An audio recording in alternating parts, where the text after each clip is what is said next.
Zimmer, and Alan Silvestri. Nod. Over.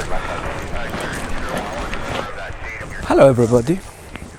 If you are new to this channel, don't worry, so am I.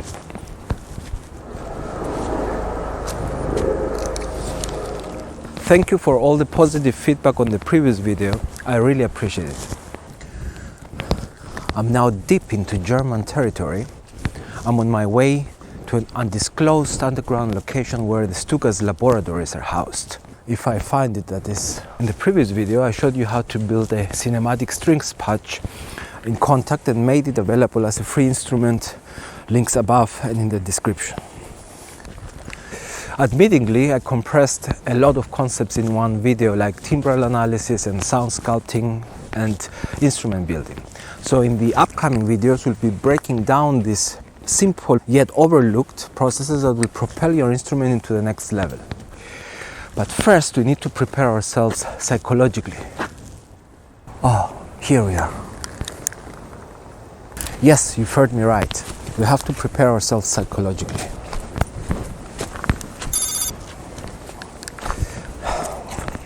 Expose your retina. Expose your retina? All right. Thank you. Access granted. Here. Please enter. And auf Wiedersehen. All right, here we are. Lights on, please.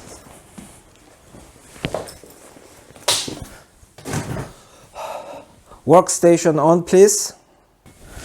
Get me Hans. Hans Zimmer on the line. Hans, how are you? You lost some weight. Get me Alan, please. Alan Silvestri on the line. Alan, how's it going, mate? Both of you stand by, please. I have to speak to my 32 subscribers. So before we delve into the detailed process of building a sample-based instrument, we need to understand the sampling industry and its secrets. We need to prime our neural circuitry to visualize and achieve the desired result. Ultimately, we need to overcome any kind of inhibitions brought about by the limitations of building an expensive sounding virtual instrument.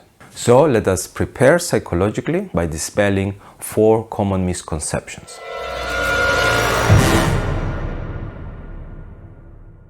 Myth number 1. Only big sampling houses with big budgets, big halls, the best musicians in the world can build broadcast-ready sample-based instruments. Amateurs like us can build the kalimbas, can build some pianos, some pots, violins that sound like accordions. Good to share between us and pat ourselves on the shoulder, but not quite the good stuff. Wrong. On to the next misconception. No, really now, what matters is the final result. It's irrelevant whether you achieve the final result by hiring the best musicians in the best studio in the world, or you prepared it yourself in a basement with your friend using modest equipment and a bit of know-how. Let's ask Hans what he thinks about sampling companies. What do you think, Hans? They consistently have ripped me off over the years. Thank you, Hans. Just answer the question.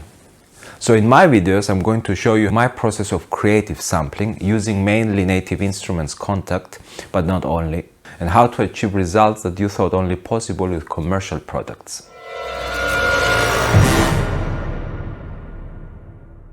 Myth number 2. Big composers do not build their own sample libraries. As one bright YouTuber user once wrote to me, Mozart did not handcraft the violins that were used to record his compositions. Genius. I support the use of big orchestral libraries like the ones produced by Spitfire Audio and other companies. I own a couple myself, and it's good for sketching and visualizing your idea. But once you have a preliminary version of your idea, you can go in and you can create your own custom sounds that will serve better the sonic tapestry of your vision. It just gives you more freedom. Hans, any comments? I've been doing this sampling for so long. As an added bonus, it will make you stand out. For the people that think it's time consuming, if you make it a habit building your own little instruments for specific purposes, then you are going to accumulate a selection of instruments that you can draw from anytime you need inspiration or anytime you want your own little touch. I cannot stress enough how inspiring it is to perform or to develop composing ideas on your custom-built sample instrument.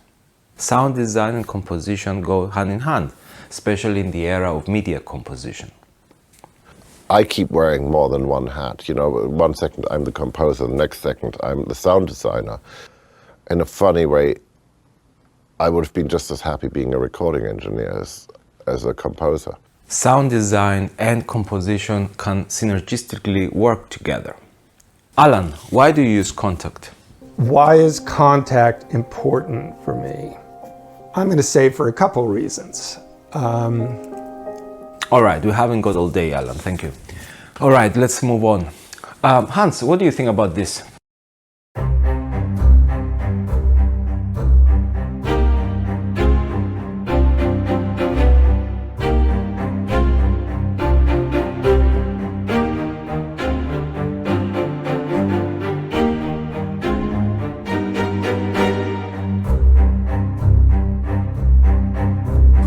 Not impressed? All right.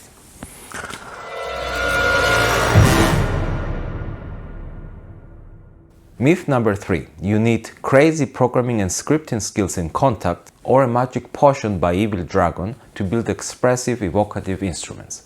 Some basic scripting could come in handy for some aspects, but using the basic Kontakt functions will get you the expressivity and the richness in your instrument that you want even without scripting.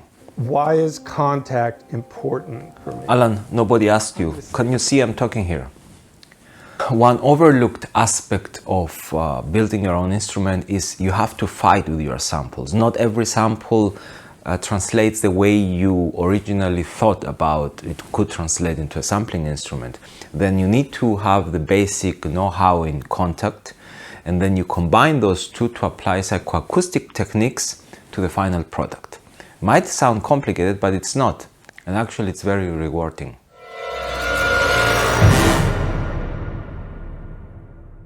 And finally, myth number 4. This latest library featuring the tarty saxophones or the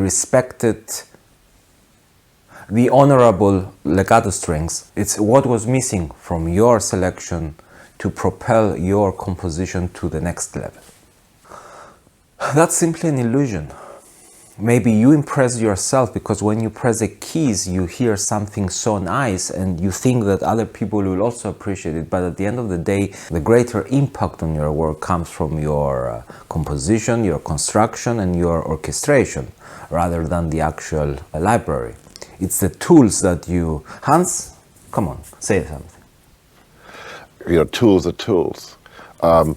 At the end of the day, it's the ingenuity of the player and it's the ingenuity of the composer that are going to go and really make something out of this thing.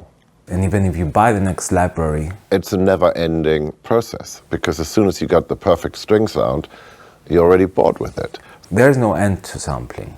So if you learn how to build your own instruments, you will benefit artistically, creatively, and financially.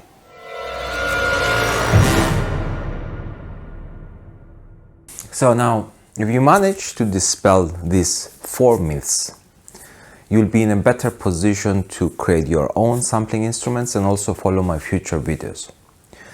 These misconceptions are what big sampling companies capitalize on. They want you to believe that you need the biggest hall and the most expensive engineers and the best musicians in the world, the most mad, crazy Kontakt scripting skills in order to create something that is broadcast ready and professional.